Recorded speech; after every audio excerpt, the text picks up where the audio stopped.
Hi viewers, இன்னைக்கு Friday ஒரு mini vlog மாதிரி பார்க்கலாம்.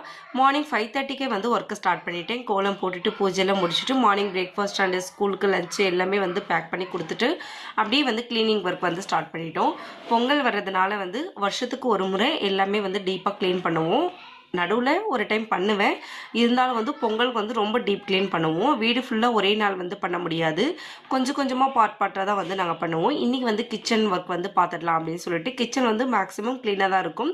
இந்த ஒரு ஏரியா மட்டும் கொஞ்சம் அப்படியே இருக்கும், அதை வந்து இன்றைக்கி க்ளீன் பண்ணிடலாம் அப்படின்னு சொல்லிட்டு எல்லாமே க்ளீன் பண்ணியாச்சு. வாஷ் பண்ணி தொடச்சும் வச்சுட்டேன். இந்த கப் வந்து ஸ்கூலில் கிஃப்டாக கொடுத்தது. இது வந்து டீ காஃபி கொடுக்கறதுக்கு யூஸ் பண்ண முடியல, அதனால் வந்து ரொம்ப பெருசாக இருக்குது. ஸ்பூன்ஸ் எல்லாம் போட்டு வைக்கிறதுக்கு அதுக்காக வந்து யூஸ் பண்ணிக்கிட்டேன். சின்ன சின்ன ஸ்பூன்ஸு, இந்த பீலர் எல்லாம் இருக்குங்க பார்த்தீங்களா, அது எல்லாமே வந்து இந்த கப்பில் போட்டு வச்சுருவேன். எடுக்கிறதுக்கு ரொம்ப ஈஸியாக இருக்கும். இது எல்லாமே வந்து ஹேண்டில் பண்ணுறது கொஞ்சம் கஷ்டமாக இருக்குது. அதாவது நார்மலாக பாத்திரம்னா அப்படியே வச்சிடலாம், இந்த மாதிரி வந்து கிளாஸ் ஐட்டம்ஸ் எல்லாம் வந்து உடையாமல் வைக்கணும், சேஃபாக வைக்கணும். இப்போ ஒரு ரேக் ஃபுல்லாகவே வந்து க்ளீன் பண்ணி எல்லாமே வந்து அந்தந்த பிளேஸில் வந்து அரேஞ்சும் பண்ணிட்டேன். இதே மாதிரி இதில் இருக்கிற எல்லா ஷெல்ஃபுமே வந்து டீப்பாக வந்து தேய்ச்சி வாஷ் பண்ணிவிட்டு அதுக்கப்புறம் துடைச்சிட்டு எல்லாமே வந்து அடுக்கி வச்சுட்டேன். இப்போ மேலே இருக்கிற ஷெல்ஃபில் இருக்கிறதும் இன்னும் வாஷ் பண்ணலை, அது எல்லாமே எடுத்துகிட்டு ஒவ்வொன்றா வந்து வாஷ் பண்ணி நல்லா காய வச்சு, வெயில தான் வந்து எப்போவுமே காய வைப்போம்.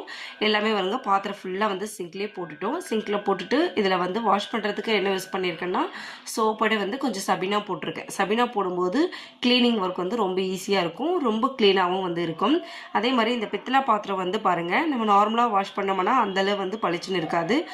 நான் வந்து பீதாம்பரி போட்டு தான் வந்து இதை வந்து தேய்ச்சி விடுவேன். அந்த மாதிரி தேய்க்கும் போது நல்லா வந்து ஃபுல்லாக வந்து க்ளீன் ஆகிட்டு பார்க்குறதுக்கே பாருங்கள் பல பலன்னு இருக்குது.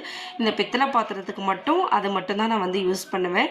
நிறைய பேர் சொல்கிறாங்க இந்த சபீனா அதுக்கப்புறம் லெமனெல்லாம் போட்டு தேய்க்கலாம், அதெல்லாம் ரொம்ப ரிஸ்க்காக இருக்குது, அதனால் நான் இதுவே வந்து யூஸ் பண்ணிக்கிட்டேன். இந்த ஒர்க்கெல்லாம் முடிக்கிறதுக்கே வந்து மணி பார்த்திங்கன்னா ஒரு 6 o'clock போல் ஆகிடுச்சு. 6 o'clock அப்புறமா வந்து அப்படியே வந்து நைட் டின்னர் வந்து ஸ்டார்ட் பண்ணிட்டோம். இன்றைக்கி எங்களோட நைட் டின்னர் என்ன அப்படின்னு சொல்லிட்டு பார்த்தீங்கன்னா சப்பாத்தி தான் வச்சுருக்கோம். 6 o'clockலேருந்து ஒரு 1 hourக்குள்ளவே எல்லாமே வந்து செஞ்சு முடிச்சிட்டோம். சப்பாத்தியும் முட்டை கிரேவி, சப்பாத்தி காம்பினேஷனாக முட்டை கிரேவி வச்சுருக்கோம். அப்புறம் வந்து ஒயிட் ரைஸ், கொஞ்சமாக ரசம். ஒயிட் ரைஸ் ரசம் வந்து டெய்லியுமே வந்து கம்பல்சரியாக இருக்கும். எக்ஸ்ட்ராவாக வந்து தோசை, சப்பாத்தி, இட்லி ஏதாவது ஒன்று செய்வோம். இன்றைக்கி வந்து சப்பாத்தி தான். எங்கள் வீட்டில் இவ்வளோ தான் இன்றைக்கி எங்களோட டின்னர். உங்கள் வீட்டில் என்ன டின்னர்னு சொல்லிட்டு கமெண்ட் பண்ணுங்கள். என்னோடய சேனல் பிடிச்சிருந்தா சப்ஸ்கிரைப் பண்ணுங்கள். தேங்க்யூ.